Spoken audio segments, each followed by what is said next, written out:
Thinking Aloud. Conversations on the leading edge of knowledge and discovery with psychologist Jeffrey Mishlove.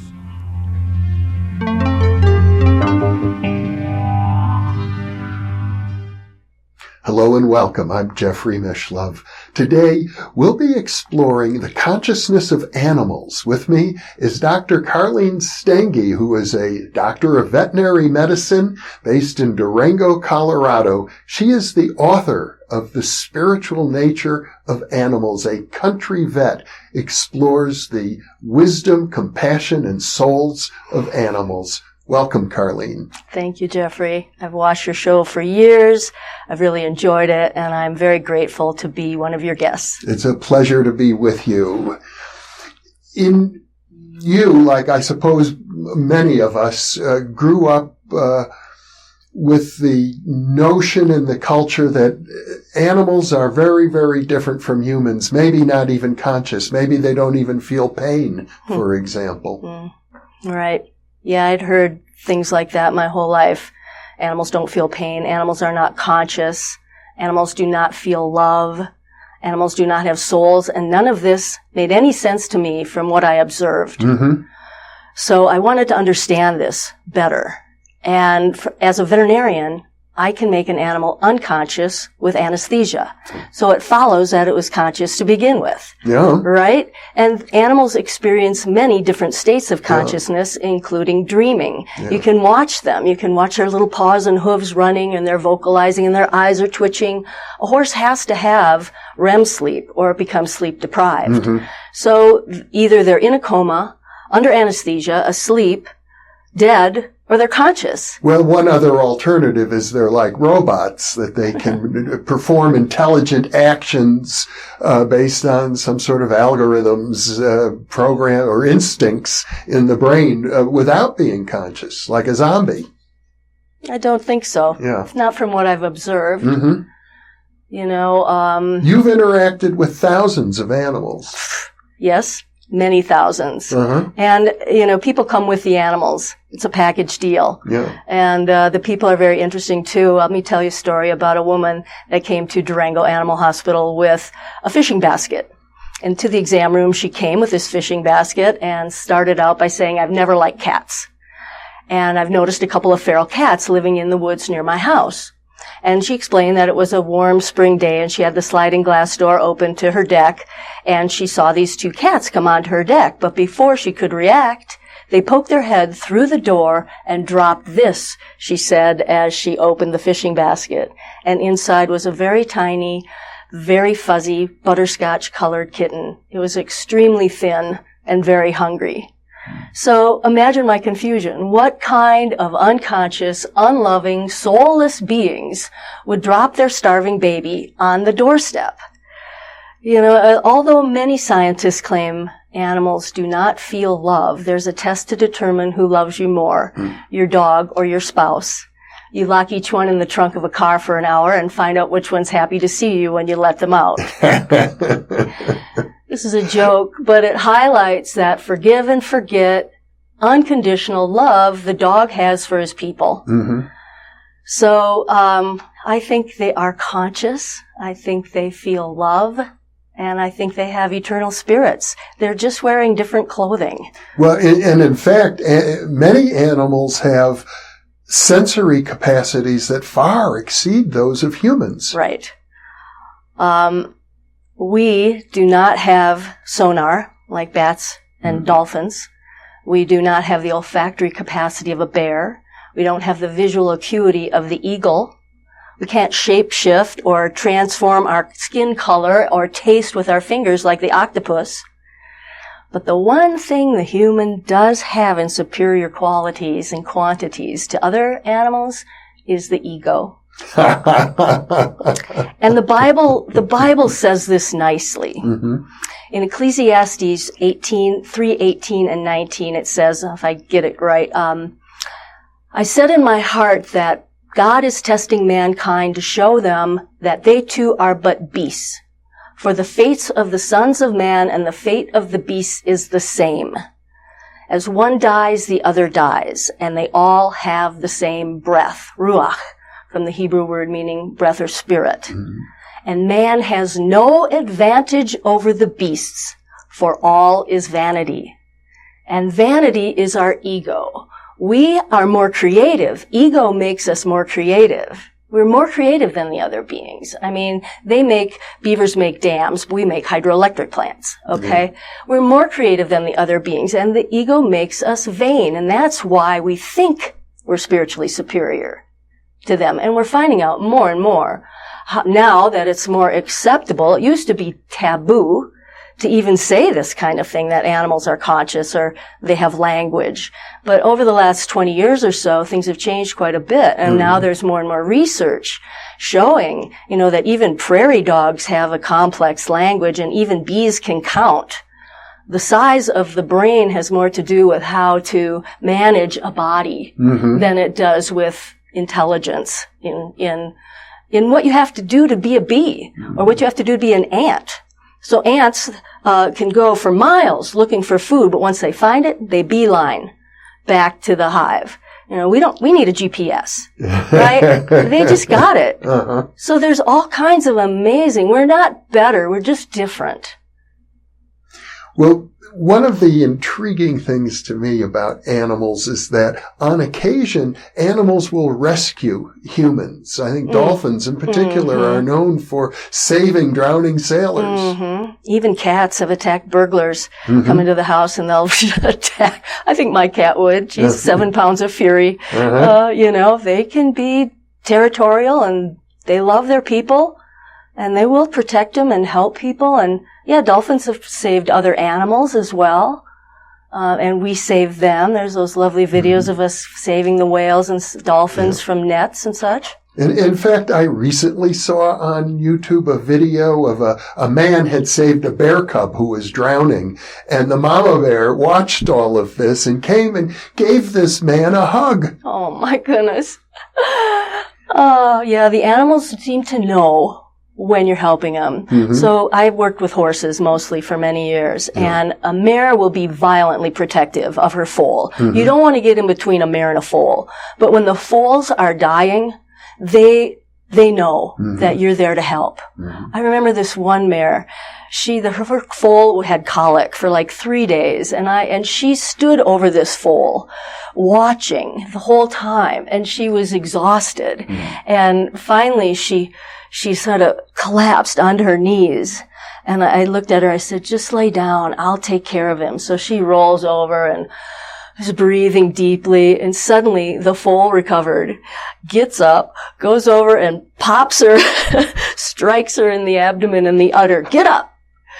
Feed me. And she did, and they lived happily ever after. Mm-hmm. I mean, mothers are, if that doesn't depict love across the species, I don't know what does. Yeah.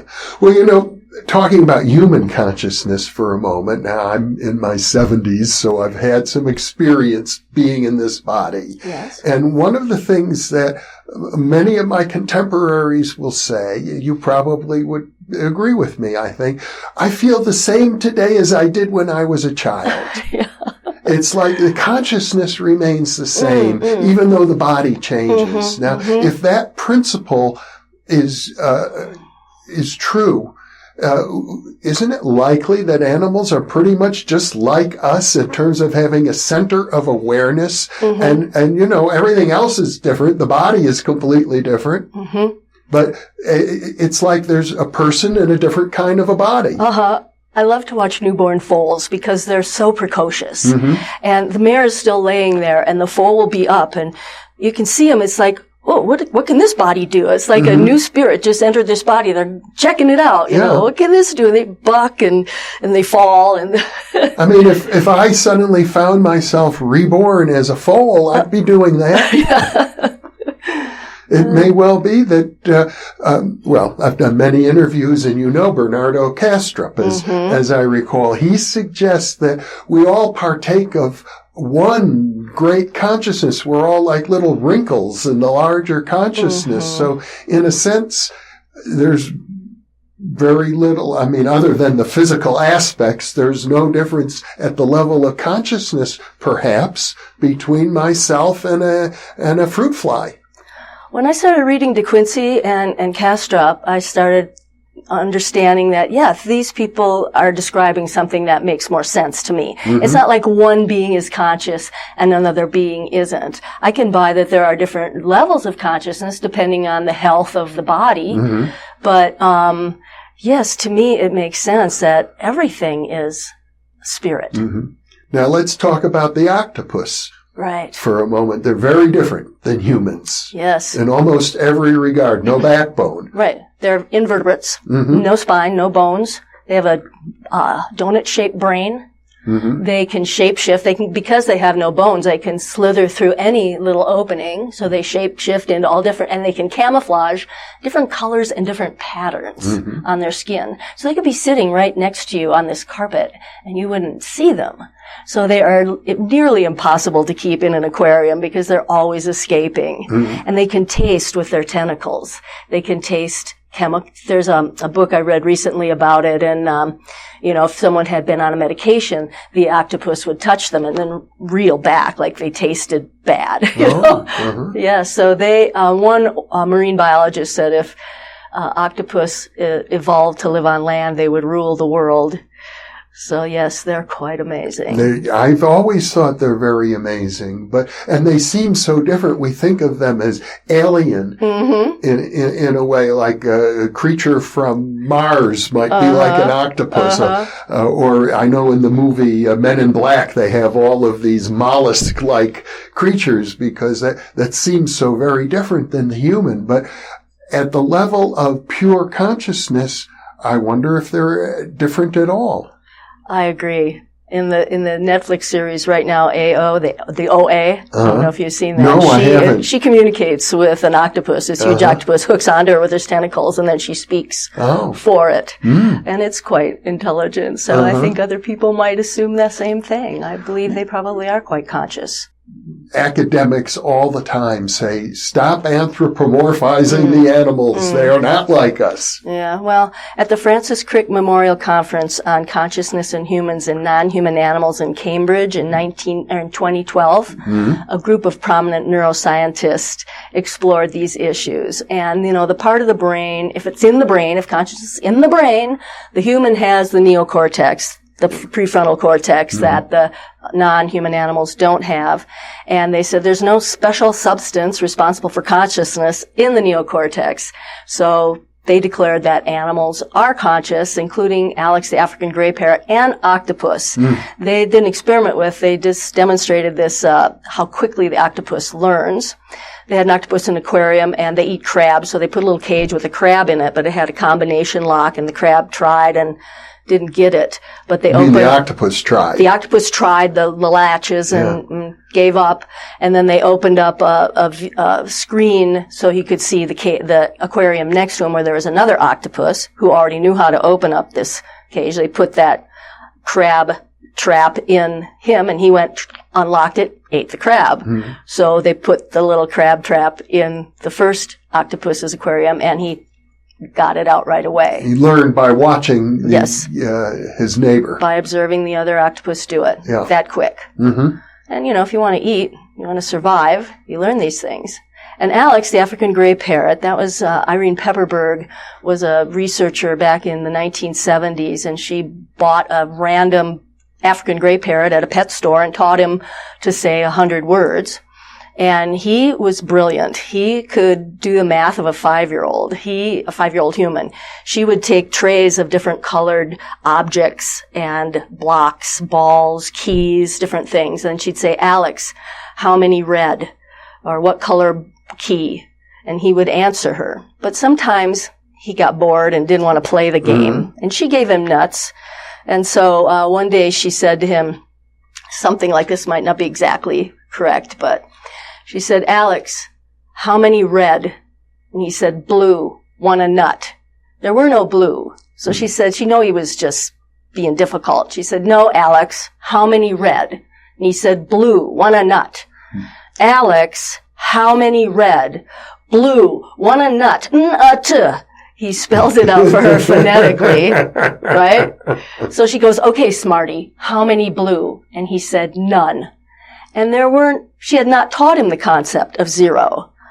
So, you have to wonder who you're talking to here. I kind of look at animals as just hairy people, or feathered people, or armored people, or scaly people. And that's what the natives call them too. Native Americans pretty much take the same point of view. Yeah, we're all one. Mm-hmm. We're all one people. We're just different forms. Mm-hmm. Different tribes, even. Different tribes, right. Insect tribe. And so on. Mm-hmm. Now, I did several interviews with an animal communicator, Miranda Alcott, mm-hmm. and she maintained that every species has its own culture. Mm. Yeah, it makes sense. Mm-hmm.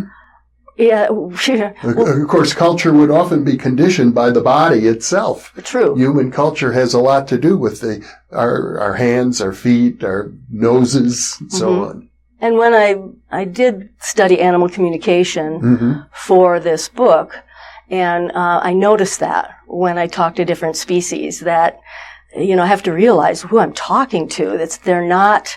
Do you want me to give you an example of this? All right. My friend's horse, she was concerned. She bought a new mare, mm-hmm. and she put the mare in, and the mare was pushing the other horse off of the feed. He had two mares and this gelding.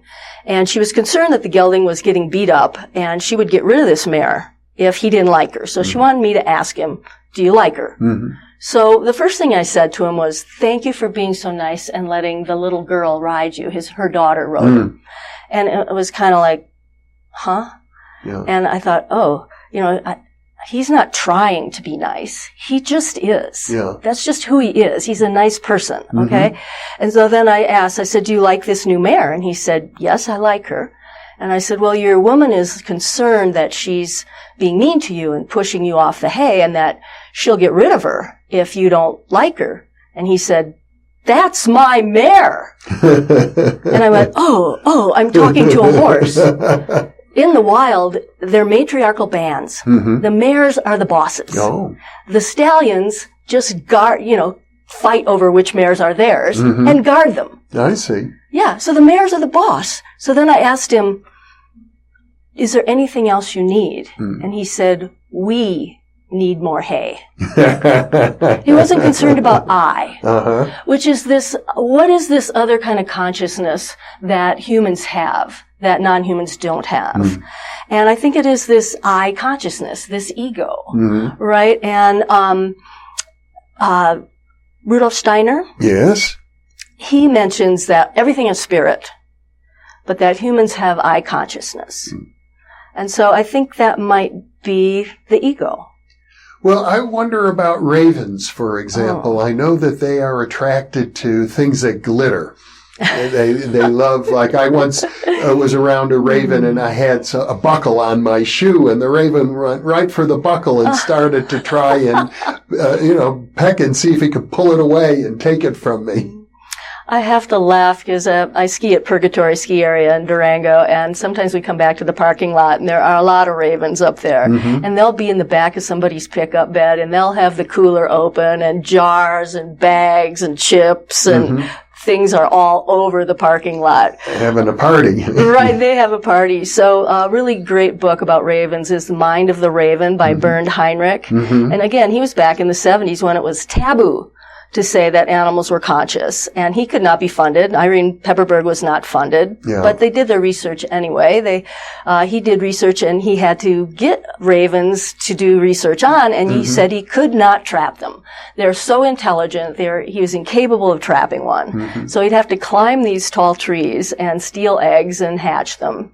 And so he did a test where he tied a piece of meat to a string and hung it from a perch. So he tied the string to a perch. And the ravens, he thought, the only way to get the meat is for the raven to pull the string up and reel it up with both talons, both hands, both feet. Which would be kind of tricky. Right. And so he thought it would take him weeks of trial and error to figure it out. And some flew at it and couldn't get it. And one tried to peck the string off the perch, which is a smart idea too. But he said one walked up and looked at it and reeled it up the first time. Mm-hmm. Not all of them did that, but some did. Yeah. And he said, that's consciousness. You have to play the different scenarios through in your mind and figure out. Yeah, without any experimenting, just watching, observing, and must be some form of thinking. Totally. Uh-huh. You had to think, how can I get that? Mm-hmm. So, but I wonder if, since the ravens seem to be attracted to things that are shiny, it makes me wonder if they're trying to adorn themselves or adorn their habitation in some way, that there is a sense of vanity. Oh, maybe. Yeah, I mean, we can't know. Mm-hmm. There may be some ego. There's the pride of lions, the pride of cats. They feel pretty righteous. Mm-hmm. They act like they do. I mean, it's so easy for a human to project our consciousness Mm-hmm. onto them. And clearly, their consciousness isn't exactly the same as ours by Right. any means. And that's the caution that the animal behavioral scientists lay out there. Mm-hmm. They say, we want to avoid these terms so that, we don't project our way of thinking onto their behavior. Maybe we can learn more by not saying these things. So I understand that and I respect that. But some things are just intuitively obvious, and lack of evidence of love is not the evidence of lack. So, we have to be careful to project that out there, that we don't know if they're conscious or how their consciousness differs. But let's explore it. Mm-hmm. Let's look at it. And now more and more research is being done. And one of the things that really strikes me is how they reflect our energy, whenever we're around them. And that happens with people too. If you're around a scary person, you reflect it, and the animals pick that up. Horses are amazing at that. Mm-hmm. They did a research project at the Swedish University of Agricultural Sciences where they found that if a person leading or riding a horse has an increase in heart rate, the horse has an increase in heart rate. They told the people, you're going to lead this horse down this alley, and when you get to that point, we're going to open an umbrella. And the people anticipated that and knew the horse would be spooked. Mm. So their heart rate elevated, but they never opened the umbrella. And the horse's heart rate elevated. So animals sense our energy. A more recent one showed that anxious people have anxious cats. And, dogs can tell if they like someone right now or not. Mm-hmm. And people should pay attention to that. When the dog says "rah" to a certain person, then they're reflecting.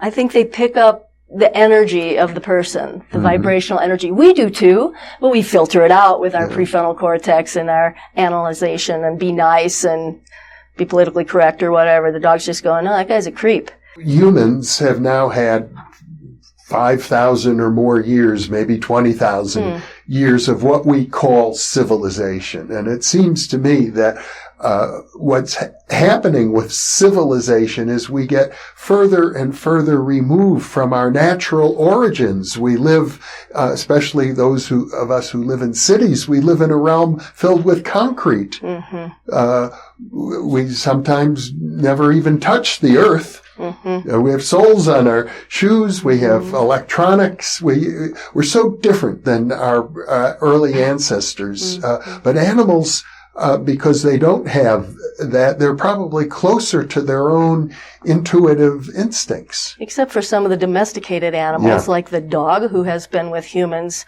so much. Some of them never touch the ground either. They're always in their owner's lap, or they have little bows, and they're going to the beauty parlor, and they're eating at the dinner table, and riding in the car. Right. They're just nearly human, some of them. And many people, of course, consider their pets like members of the family. Do. Absolutely. They're very important. One old man came to my office one day. He must have been pushing 90, and he had a 15-year-old husky. And he asked me, what am I going to do when my dog dies? When I walk my dog, people talk to me. I was like, okay, dog, get it together. You got to live a little longer. But this dog was this man's social life. Mm-hmm. It was his companion. It was his protection. It was his, everything. We can never underestimate the power of these animals in people's lives, how important they are. Mm-hmm. And they're just an extension of us in some ways. So, Karlene, humans have such complex relationships with animals, but one fundamental is that we eat animals. Mm-hmm. this is controversial. I've gone on and off on a vegetarian diet many times for ethical reasons. It just felt to me not right to eat these creatures if I don't need to, if I have other things that I can substitute for protein. But I have to admit, I'm not particularly rigid about it myself. I've also been a vegetarian at times. Didn't serve my body very well, and through process of elimination, I've discovered that most of the grains, and particularly soy, do not work well for me. And so there I go with very few things I can eat, and meat is one of the things I do eat. And I am not, if you can be a vegan, wonderful. If you can be a vegetarian, I applaud you. And I think that veterinarians are in charge of animal welfare, and there are millions of people that eat meat. Mm-hmm. It's a huge industry. Including many other animals. Right. And so our job as veterinarians is to safeguard the welfare, not only housing and food, but transportation, shipping, and we take it very seriously. We work under the USDA and to make sure that there are certain guidelines that are followed. Certainly there is abuse, but, you know, we keep working over and over and over to try to find the best ways to keep these animals healthy. Mm-hmm. Because if there's a built-in karma to animal husbandry, I have discovered. If a person takes really good care of the animals, feeds them well, they produce well. They lay eggs, they grow wool, they grow meat. If they aren't taken care of very well, they get sick. And that costs them money. And then they die. So good producers realize this. And one of the first things I learned in veterinary medicine, pre-veterinary medicine, I had to take this meat science class. And we learned right away that stress ruins the meat. So any kind of stressful housing or stressful behavior is bad for the meat. You don't hit them. You don't poke them because you bruise the meat. This is all bad for the bottom line. Mm. And so, you know, Temple Grandin, she is an autistic woman who's a animal science professor at CSU. And in the movie about her life, there's a scene in the book, Thinking in Pictures. She goes up to this feedlot guy and she's at slaughterhouse facility, and there's a dip tank where the cattle have to go through this chute, and then they drop into a tank and are covered with pesticide to kill all their parasites. Mm. But every once in a while, one gets caught in there and drowns. So she's like, that's not the way to do it. You know, you need to do it a different way. And they're like, Miss Grandin, you don't know what you're talking about. And she said, I believe what's good for the animal is good for the bottom line. Mm. Then they listened. She has transformed the slaughterhouse facility. She designs most of them in this country now. They're very humane because she thinks in pictures, being an autistic person, and she believes the animals think in pictures. So she understands how they move. So now the slaughterhouses are circular, and they move the way that the animals move. And instead of having to scare an animal through a door, she can see why they don't want to go through the door. They don't want to go because there's this light going across the entrance. You need to shut that window, cover that window, or move that raincoat. That's scaring them. You know, take that chain off the post so the cow will go in. So, she's done I call her God's gift to cows, because she's done so much to help relieve their suffering. Kosher animals in particular. Now, autistic people are not particularly squeamish. They don't have emotional experiences the same as non-humans, or as regular humans. I'm sorry, because she says their brain is more like the other animal because they have damage to the neocortex, right? In terms of thinking in pictures, I'm under the impression that's what humans used to do before we developed a written language and we began thinking in words and letters and linear sentence structure. Before we had alphabets, we had pictorial languages. Right, and speaking of consciousness, a lot of scientists used to say that, and she had a professor tell her that animals aren't conscious because they don't think in words. And she thought, well, I think I'm conscious and I don't think in words. So I think animals are conscious too. Uh-huh. She was one of the first people and also scientists to come forth and say, I believe animals are conscious, even when it was still not acceptable to say so. Well, then there's the ethics that some people say if they're conscious, we shouldn't be eating them. Right. Or if they're conscious, we shouldn't have them as our pets, as our possessions. It's like a form of slavery. I was doing a talk, and this young college man came up to me, and he was making that argument, that they need to have money saved for them, and they need to have, their rights protected. And I said, it's a lot of work taking care of these animals. I spend much of my day, getting hay and cleaning feet and, feeding the cats and giving them fresh water. I think of it as a kept woman. You take her to the Bahamas once in a while, and all she has to do is be nice and look pretty and it's okay. They want to share their lives with us. It's not, and athletic animals. If people think that's some kind of torture, these animals love their sports. A horse that doesn't want to race won't race very well and will be sold off for some other activity. A horse that doesn't want to jump does not jump. One man took a bunch of foals and put them in an arena with some jumps. Yeah. And some foals avoided the jumps and others took them on their own. These animals love their sports, the ones that are good at them, just like people. They enjoy what about the idea of discipline with regard to animals and the use of painful discipline to train animals to do like some of these ways that some trained animals will trot or... We're always looking at that. Veterinarians are constantly analyzing, is this acceptable or not, and making laws. They recently came across the Senate with a law regarding soaring in Tennessee walkers, I think it is, to make them do the big prancy moves, which is, they put these huge shoes on them and chains on their heels and to make them do that. And it's just, it's also like cropping of ears, things like that are not necessary. Right. In the UK, it's been illegal for a long, long time, and very few veterinarians still do crop ears, but people want their dogs to have cropped ears for some reason, so that's some kind of vanity thing again, I want them to look vicious or whatever. And you could also make the argument that some animals like to fight, so why can't we have fighting dogs, for example? Yeah, but most of these the pit bulls that I know are the biggest chickens. They're the biggest lovey, sweet dogs, and I think they're made to fight. Yes, male dogs will fight other male dogs for territory, female, they'll fight, but to fight to the death for entertainment, that is not ethical. No. Chicken, same with roosters.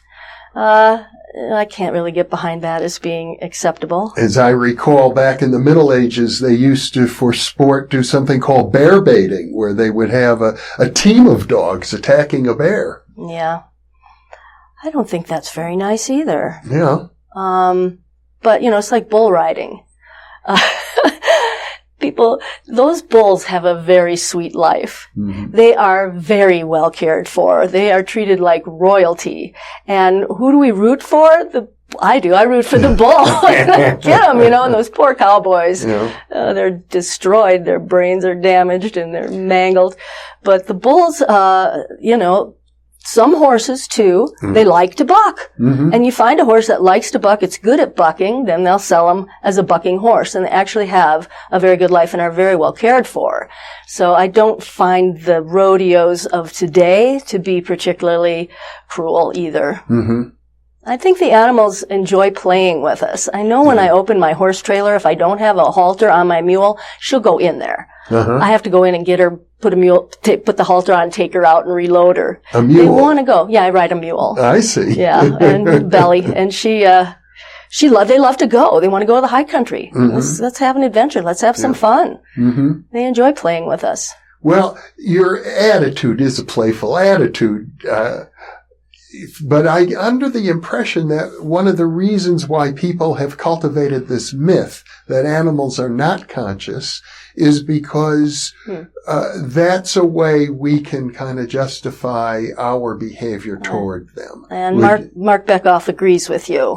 I interviewed him. I said, why have we said that animals aren't conscious? Clearly they are. And he said, because we'd have to look at how we treat them. And more we do. Feedlot is some place, and what people call the factory farm, which is intensive feeding operations. Yeah. That is not the majority of cattle, for one thing. Most cattle live in nature, like on the way here. I saw a lot of cattle living out in nature. 97% of cattle belong to small family farms. And then, you think about it, do the math, because you have a cow and a bull. The bulls don't go to slaughter. The cows don't go to slaughter. Cows are making calves. And the bull calves, the male calves, are castrated, and like a third of them go to feedlot, where they're intensively fed to get that heavy marbling, that prime cut of meat. And those cattle are basically obese, and the meat is fat. And they're fed soy and corn, so I personally don't choose to eat that meat either. I like the grass-fed, grass-finished. So I choose the healthier form of meat, the healthier animal, and I buy local, grass-fed, grass-finished beef. These cattle are living in the Animas Valley, have a great life, and it's a short life. And chickens, let's look at chickens. From the time a chicken hatches, a meat chicken, to the time it is 2 months old, the breasts are so huge that they fall over, and they're harvested for meat. I mean, we have created meat. These animals have been designed to feed us. They aren't natural animals. They're not like the grouse flying in the trees. It's not like the bison of days of old. These are man-made species. And as Temple Grandin said, if we didn't take care of these animals, we wouldn't have them. Every chicken that is free would be eaten by something. Everything eats chickens. Well, but nature as a whole feeds on itself. Fish eat fish, birds eat birds, mammals eat mammals. I was watching the Planet Earth series recently, and the dolphins had curled up this ball of krill, and they were attacking it from below, and the seabirds, the boobies and some other seabirds, were coming down from above and attacking it. And it's a big recycling vat. And if you look at it as that, then it's a beautiful thing. Let me tell you a story. One day, I saw a cricket in my bathroom sink, and it was missing a leg. It was missing a hind leg. So trying to practice Buddhism, be a good Buddhist, not kill things, I gathered it up in a tissue, and I took it to the front door to put it outside. And right before I got to the door, it fell out of the tissue onto the floor. So I opened the door, and this poor little cricket crawls out the door. I shut the door, and I looked out the window next to the door, and there was a frog. I've never seen a frog on my porch. Ever. Not before or since. And in one hop, this frog ate the cricket. I said, what? Here I am trying to save this cricket. It was like he's waiting there for me to feed it. So I had to think about this. And it reminded me of a story from Seven Arrows. Did you ever read Seven Arrows by Hemiastat Storm? No. It's a beautiful book, and it's a Sioux story about Jumping Mouse. So Jumping Mouse was a mouse that got frog medicine. And frog medicine is a spiritual jump. It's a spiritual leap, okay? So when he got frog medicine, he jumped, and he saw Sacred Mountain. And when he saw Sacred Mountain, he had to go, I got to go to Sacred Mountain. And the other mice are like, no, you can't go. Eagle will eat you. He's, I got to go, which symbolizes that once you start experiencing spirit realm, you can't go back to the mundane. You got to keep going, right? So he goes on this long journey, has all kinds of interactions with other animals. He meets a bison that's dying, and the bison says, if only I had a mouse eye, I would live. So he gives him an eye. He meets another animal, same thing. I need a mouse eye, so he gives him his other eye. So this represents letting go of your limited way of seeing things. So now he's out in the world blind, and boom, eagle takes him. And now he can see Sacred Mountain. He can see everything in the eyes, through the eyes of the eagle. So I thought about that, and I thought, here's this poor cricket that can't jump. He can't even make his little cricket noises because he can't rub his legs together anymore. But inside a frog, he's he can jump everywhere. So it's sort of this recycling that. If it's spirit, if we're all spirit, an outward form shape. So now this cricket is in the frog. Okay, the mouse is in the eagle. This krill are in the dolphin, are in the birds. We're sharing. And that, you mentioned the Jataka tales, which are Indian folk tales that supposedly tell the story of all the previous lifetimes of the Buddha. It starts out, he's in a hell realm as a bull, yoked with another bull, and he takes pity on the other bull and offers to pull the load on his own, and the demon strikes him with his trident and kills him dead. And that's how he got out of hell and evolved. And each of the Jataka tales is a story about how one animal sacrifices themselves for another. Like one animal gives himself to a tiger who's hungry. She doesn't have enough milk to feed her kittens. There's the Monkey King story where all these monkeys were in this mango tree eating mangoes happily. And the king came to pick some mangoes and found all these monkeys in his tree and told his soldiers, kill all those monkeys. And so they couldn't escape. The next tree was too far away, but the Monkey King was large and he could jump and reach the branch to the next tree and made a bridge out of his body for all the monkeys to run across to safety. And the last monkey was a big fat guy and jumped on his back, broke his back, and he fell to the ground. And the king came up to the Monkey King and said, what are you doing? Didn't you know that was going to happen? He said, I am so happy if I can save my people. And as a king, you too should serve your people. It was a big lesson to him. So this whole idea of sacrifice for the higher good is your spiritual journey. And it's a theme across the religions too, right? What did Jesus do? Right? How they all sacrifice for the good of the love of the whole. Look at the Dalai Lama.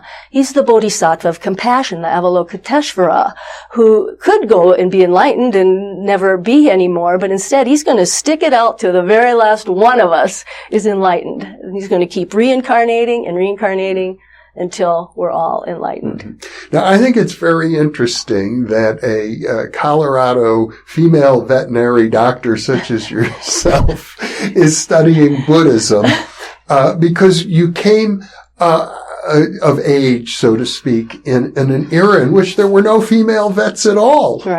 Right. As I recall you telling me this story, when you told people you wanted to become a veterinary doctor, they laughed at you. Yeah. My high school guidance counselor and all my teachers said, honey, they don't let girls be veterinarians. Wouldn't you like to be a secretary or a nurse? Yeah. Like, no, I wouldn't. I read a book when I was a child called No Job for a Lady, and it was about the first woman veterinarian in New York City. She was the veterinarian for the mounted police horses. And so there were some. Yeah. But the year I got into vet school was the first year, is 50% women at CSU. Now it's 85%. So the whole field has changed enormously. Yes. And I wonder if the growing recognition about the consciousness of animals is also related to the number of women entering the profession. Yeah, things started to change around for example, surgical procedures that we learn in vet school. We used to get Humane Society dogs and do surgery on them and then euthanize them because they were set for euthanasia. And I was always so grateful that I had that experience to do surgery on that dog. But other women started saying, I don't think this is right. We need to have computer models or something else. Now that computer models are available and there are other methods of doing it, we can avoid that sort of thing.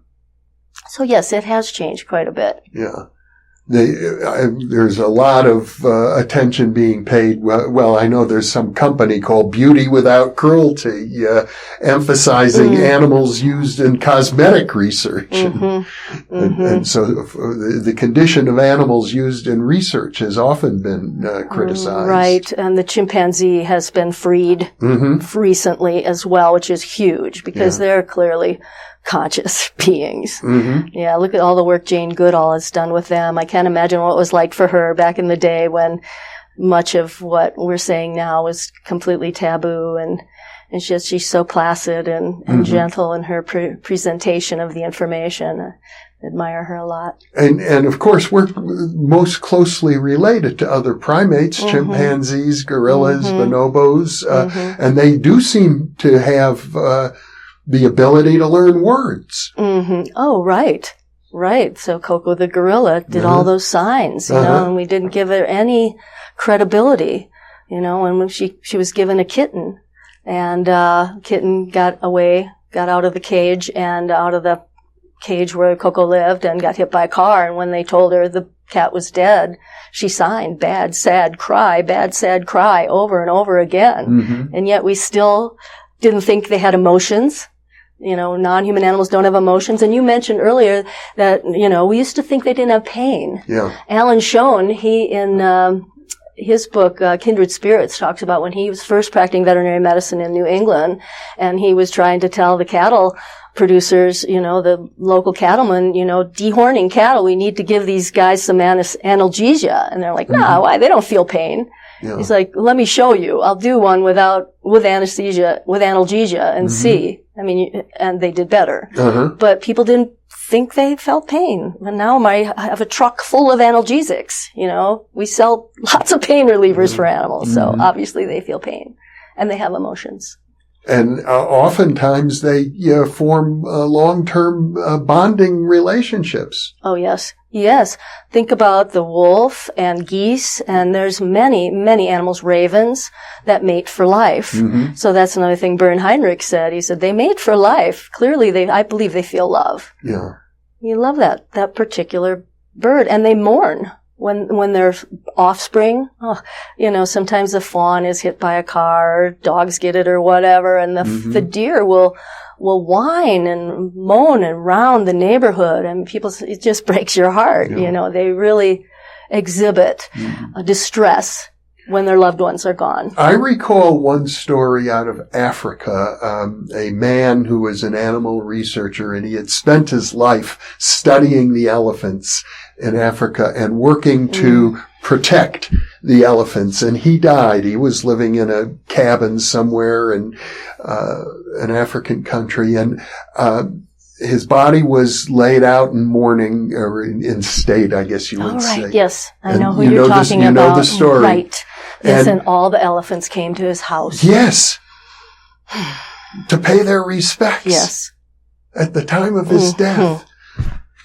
So not only did they show emotion, they showed organization. They came as a group. And I have to assume some form of telepathy.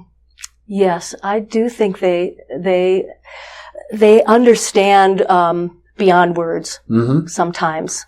And there are books by that name, Beyond Words. But I had a clairvoyant tell me that animals read our pictures. You know, when we speak, we form images in our mind, and the animals see that. Yeah.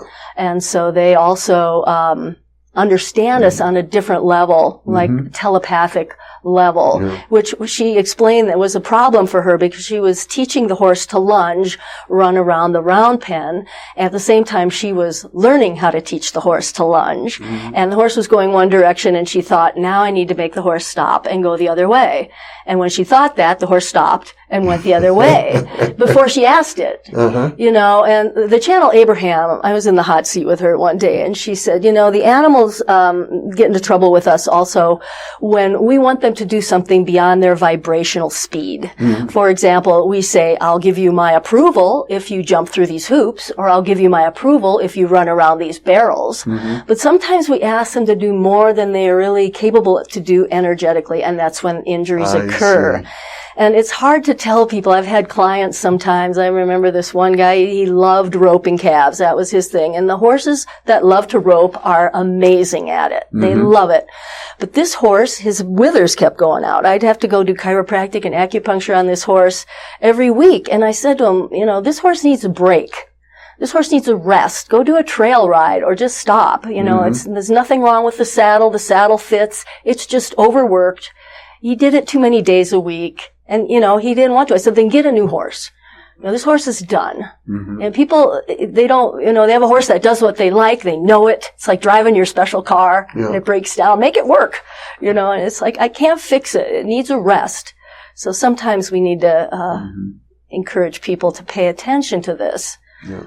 Well, we're going to do a whole other interview on the topic of animal communication. I'm excited to do it. Yeah. So, Karlene Stange, for now, we'll end this very interesting discussion. We've covered a lot of the basics around consciousness in animals, and I suspect many of our viewers will already have an appreciation for it because they probably have pets and have known all along. Right. Exactly. Mm-hmm. They know their animals are conscious and they love them. Yeah. But we'll be back with more. Great. Mm-hmm. Thank you so much for being with me. Thank you, Jeffrey. And thank you for being with us.